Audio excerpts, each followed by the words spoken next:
Hello viewers, আসসালামু আলাইকুম। স্বপ্নাস কিচেনে স্বাগতম। আজ আমি আপনাদেরকে বিয়ে বাড়ির পারফেক্ট জর্দা তৈরি করে দেখাবো। আশা করছি আমার আজকের রেসিপিটি আপনাদের ভালো লাগবে।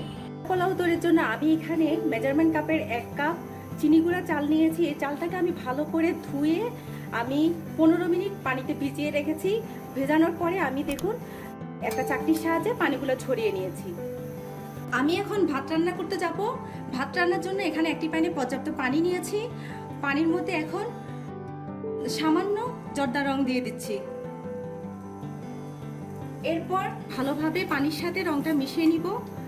এখন আমি যে চালটা পানি ঝরিয়ে নিয়েছি ওই চালটা আমি এখন দিয়ে দিচ্ছি। পানির সাথে চালটা ভালোভাবে মিশিয়ে দিবেন, না হয় গরম পানির মধ্যে যদি পোলাও চাল দেওয়া হয় অনেক সময় এটা দলা পেকে যেতে পারে। এখন আমি এই চালটাকে ভাত রান্নার জন্য প্রায় 5 থেকে 6 মিনিট এটাকে সেদ্ধ করতে দিব। 5 মিনিট হাই হিটে সিদ্ধ করার পরে দেখুন আমার চালটা সেদ্ধ হয়েছে, কিন্তু ভিতরে একটু শ্বাস রয়ে গেছে। এই অবস্থায় আপনারা ভাতটা নামিয়ে নেবেন। আর টাইমিংটা আসলে নির্ভর করে চালের উপরে। আপনি যদি বাসমতি চাল নেন তাহলে আপনার সময় একটু বেশি লাগবে। এখন এই ভাতটাকে আমি পানি ঝরিয়ে রেখে দিব। এই ভাতটার পানি ঝরিয়ে একটা স্ট্রেনারে রেখে দিয়েছি বাকি পানিটা ঝরিয়ে নেওয়ার জন্য। পানি ঝরানো শেষ, এখন আমি মূল রান্নায় চলে যাচ্ছি। এখন আমি জর্দাটা রান্না করতে যাব। জর্দা রান্নার জন্য একটি প্যানে আমি প্রথমে 1 কাপ চিনি দিয়ে দিচ্ছি, 2টো দারচিনি, 4-5টা এলাচ, 6-7টা লং। লংটা আপনারা অবশ্যই দেওয়ার চেষ্টা করবেন, কারণ জর্দার মধ্যে এই ফ্লেভারটা ভালো লাগে। সাথে এই চামচের 3 টেবিল চামচ ঘি দিয়ে দিচ্ছি। চুলা মিডিয়াম আঁচে আছে। 1/2 কাপ পানি দিয়ে দিচ্ছি। পানি দিয়ে এখন আমি শিরাটাকে ভালোভাবে মিশিয়ে দিচ্ছি। চুলা মিডিয়াম আঁচে রেখে মেশাবো।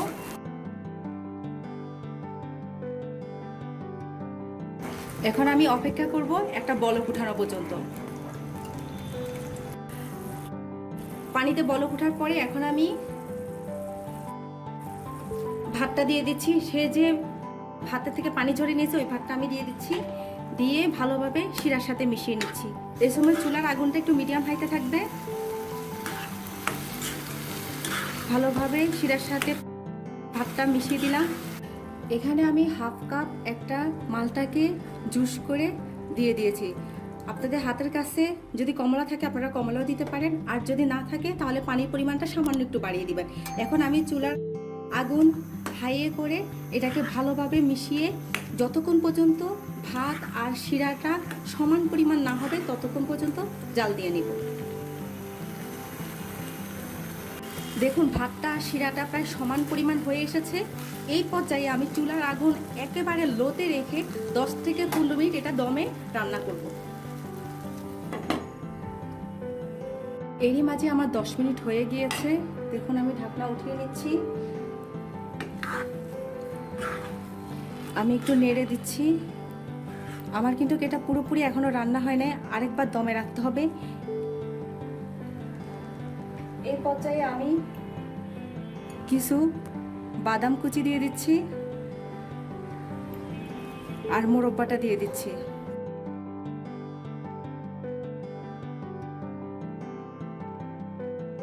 সাথে 1 চা চামচ ঘি দিয়ে দিচ্ছি। আর কেওড়া জলের যে ক্যাপ আছে ওই ক্যাপে করে আমি একটু কেওড়া জল দিয়ে দিচ্ছি। দিয়ে আবার ভালোভাবে ঢেকে দিচ্ছি।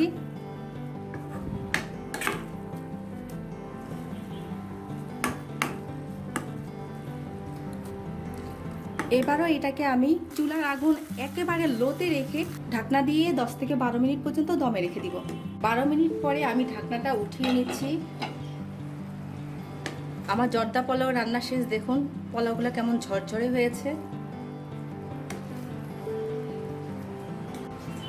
এখন এই পোলাওগুলোকে আমি একটা সার্ভিং ডিশে আপনাদেরকে পরিবেশন করে দেখাচ্ছি। এখন আমি জর্দা পোলাওগুলো একটা সার্ভিং ডিশে ঢেলে কিছু জর্দার মিষ্টি দিয়ে দিয়েছি, সাথে বাদাম কুচি দিয়ে দিচ্ছি, সামান্য মোরব্বা দিয়ে দিচ্ছি আর কিছু কিশমিশ দিয়ে দিচ্ছি। দেখুন আমার জর্দা পোলাওগুলো কেমন ঝরঝরে হয়েছে। আশা করছি আমার আজকের রেসিপিটি আপনাদের ভালো লাগবে। ভালো লাগলে লাইক কমেন্ট শেয়ার করবেন আর আমার চ্যানেলটিকে সাবস্ক্রাইব করবেন। আজ তাহলে এই পর্যন্ত, আল্লাহ হাফেজ।